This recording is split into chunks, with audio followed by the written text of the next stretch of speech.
अभी ललन सिंह जी को मैं सुन रही थी, ललन सिंह जी ने जैसा कठोर शब्द जो है वो प्रधानमंत्री नरेंद्र मोदी जी के लिए यूज किया है, मुझे नहीं लगता कि आज तक कोई वैसा जदयू या किसी अन्य दल से किया होगा, तो उनका कहना यहाँ पर कुछ मायने नहीं रखता। लेकिन मैं आपको सुन रही थी, मैं आपको सुन रही थी, आप बार बार इंडी इंडी इंडी बोल रही हैं, लेकिन इंडिया ए का मतलब है अलायंस, वही इंडिया में ए का मतलब है अलायंस, तो कैसे एक इंडिया हो गया और कैसे एक इंडिया हो गया?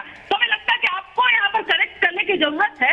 और दूसरा जो ये प्रोजेक्शन है कि इंडिया अलायंस में तो सब बहुत सब दिख रहा है, सब दिख रहा है, और एनडीए में तो बहुत चमत्कार कर रही है, भी एक तरीके से जो गलत नैरेटिव मीडिया में स्प्रेड करने की कोशिश की जा रही है, मैं इसका भारी जो है कंडेम करती हूँ। ऐसा कुछ नहीं है। राजद के खाते में, राजद के कोटे में जो सीटें आई है, राजद उस टिकटों का अलायंस कर रही है ताकि जो कैंडिडेट है वो अपनी तैयारी वहां पर शुरू कर सके। अच्छा। और जहाँ तक कांग्रेस की बात है, कांग्रेस को उसको जितनी सीटें चाहिए, जहाँ पर वो जीत सकती है उसको उतनी सीटें मिली है। और जो थोड़ा बहुत अगर कोई नाराज है, आप ही यहाँ पर नौकरी करने के लिए आए होंगे, साथ बहुत सारे लोग आए होंगे, रिपब्लिक ने देखा कि आप सबसे बेस्ट कैंडिडेट है कि जिसको रिपब्लिक के लिए चुनना चाहिए, और आप यहाँ पर काम कर रही हैं। वैसे ही हर पॉलिटिकल पार्टियां जब गठबंधन होती है या नहीं होती है। अच्छा मैम सुनिए, मैं और लोगों के पास जाऊं, कुछ सीटों के नाम बता देती हूं, उसके बाद मुझे बताइएगा। कांग्रेस ने कहा पूर्णिया सीट दीजिए, नहीं दी गई। कांग्रेस ने कहा औरंगाबाद चाहिए, कटिहार चाहिए,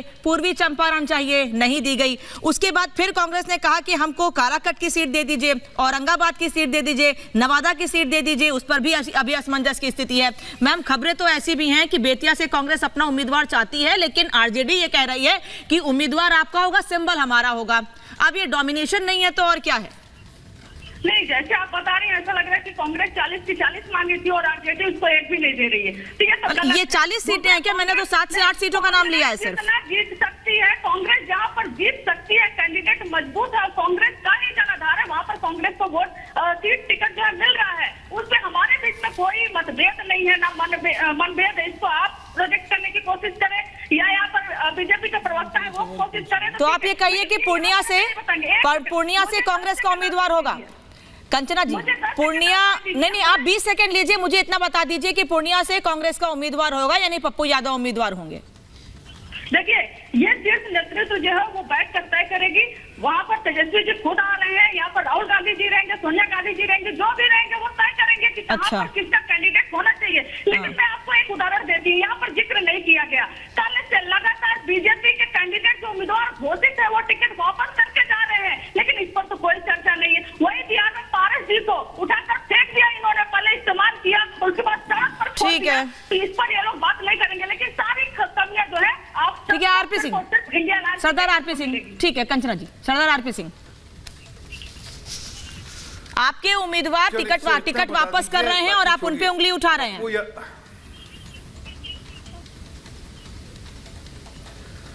चलिए, पता नहीं कौन सा उम्मीदवार इनको कहां से दिखा कोई वापस कर रहा टिकट, मतलब वो अपने निजी कारण से कोई एक गया होगा तो गया होगा, अन्यथा बता दिए कहां से। परंतु ये बता दिए 10 सीटें मांगी थी कांग्रेस पार्टी ने, अखिलेश प्रसाद सिंह ने।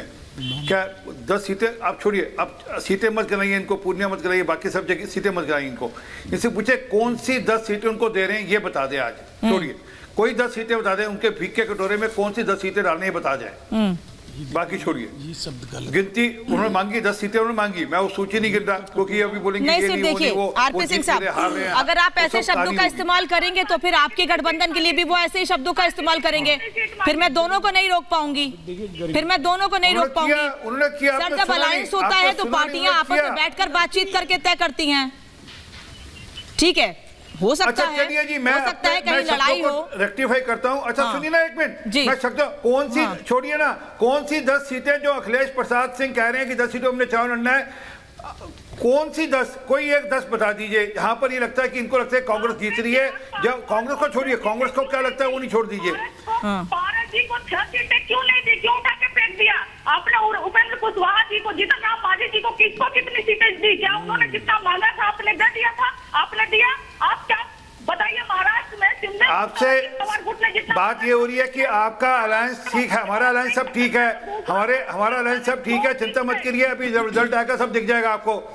कौन सी 10 सीटें अखिलेश प्रसाद सिंह ने 10 सीटें मांगी थी आपसे, मैं वो सूची पढ़ देता हूँ बोलो तो, परंतु आप कौन सी 10 देने को तैयार है ये बता दीजिए। नहीं, आप बता दीजिए, महाराष्ट्र में आपने बराबर दे दिया, जितना मांगा था सब साहब ने उतना दे दिया, अनुप्रिया पटेल जी ने जितना मांगा था आपने दिया? नहीं। मैं जो कंचना जी वो ये कह रहे हैं, कंचना जी वो ये कह रहे हैं, वो 10 सीटों की बात कर रहे हैं, वो कह रहे हैं जी वो 10 सीटें देंगे आप जहां पे आपको लगता है कि आप कमजोर हैं, जहां पर कांग्रेस कह रही है हम मजबूत हैं, वो सीटें नहीं देना चाहते हैं, आप अपने हिसाब से सीटें देना चाहते हैं। इस तरह से डोमिनेट कर रहे हैं कांग्रेस को। जल्दी से जवाब दीजिए, भी डॉक्टर खान के पास जाऊंगे। डोमिनेट यहाँ इंडिया अलायंस में कोई किसी को नहीं करता। ये डोमिनेशन जैसा शब्द मुबारक हो बीजेपी को, जो बुलाती ही नहीं अपने घटक दल को, टिकट देती है तो जाओ तुमको इतनी सीट मिली है। ठीक है, हमारे में टेबल टॉक होता है, बैठ कर बात करते हैं, कोई किसी को डोमिनेट नहीं करता है। ये गलत नहीं, फिर डॉक्टर खान ये कैसा टेबल टॉक है? आप लोगों ने टेबल टॉक करके काफी लंबे समय के बाद कांग्रेस को जो सीटें दी, उस पर कांग्रेस में बड़ी बातचीत के बाद कल 7 सीटों पर नाम का ऐलान किया है। डॉक्टर खान,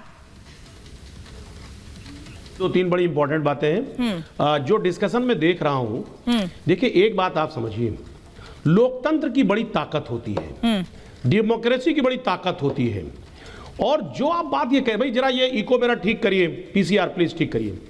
मैं 2-3 बातें बताना चाहूंगा कि आज जो नैरेटिव सेट करने की कोशिश की जा रही है कि साहब इंडिया गठबंधन में सब चीजें ठीक नहीं हैं, मैं पहले स्पष्ट कर दूं कि हम अपने साथियों का सम्मान करते हैं। हम बीजेपी जैसे नहीं हैं कि एक तानाशाह बैठ गया और वो जो कह देगा वो फाइनल होगा, ऐसा नहीं है। हम अपने साथियों के साथ बैठते हैं और टेबल टॉक करते हैं। अच्छा। हम आपसी समझौता करते हैं, और समझौता का मतलब आपसी सहमति होती है। एक बात आप जानिए, अननेसेसरी नैरेटिव जो कांग्रेस है, कांग्रेस हमसे समझौता कर चुकी है उत्तर प्रदेश में, हमारे आपस में तय हो चुकी है चीजें और वो डिसाइड है, कहीं कोई डिस्प्यूट नहीं है, सिर्फ मीडिया में डिस्प्यूट है और बीजेपी के लोग। सर मैं तो उत्तर प्रदेश में डिस्प्यूट की बात ही नहीं कर रही, मैं तो बिहार की बात कर रही हूँ आज। और कहीं ना कहीं डॉक्टर खान, मैं बिहार पे सवाल पूछ रही हूँ सर, मैं महाराष्ट्र पे सवाल पूछ रही हूँ आज। आप लोगों ने डिस्प्यूट क्लियर कर लिया आपका। मैं एक बात बता दूं, बिहार भी ठीक है, हाँ। महाराष्ट्र भी ठीक है। एक मिनट सुन लीजिए ना, अरे नामिका जी तो आप बड़ी पत्रकार हैं, सुनिए मेरी बात।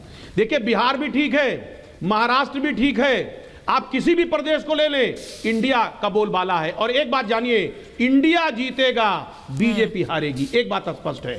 भारत जीतेगा, भाजपा हारेगा, ये स्पष्ट हो चुका है। ये जनता बनाम सत्ता चुनाव है, ये सत्ता का चुनाव नहीं है। आज जिसके पास सत्ता है, जिन्होंने 10 साल राज किया है, आज उनको कहीं ना कहीं जनता सबक सिखाएगी, क्योंकि जिस तरह तानाशाही के साथ आज राज करने का प्रयास किया जा रहा है, एक हारा हुआ जैसे सिपह सलार होता है, वो अपने साथियों का सम्मान नहीं करता। एक शख्स जो सीएम है, उसका सम्मान नहीं करता, उसको ले जाकर के लॉकअप में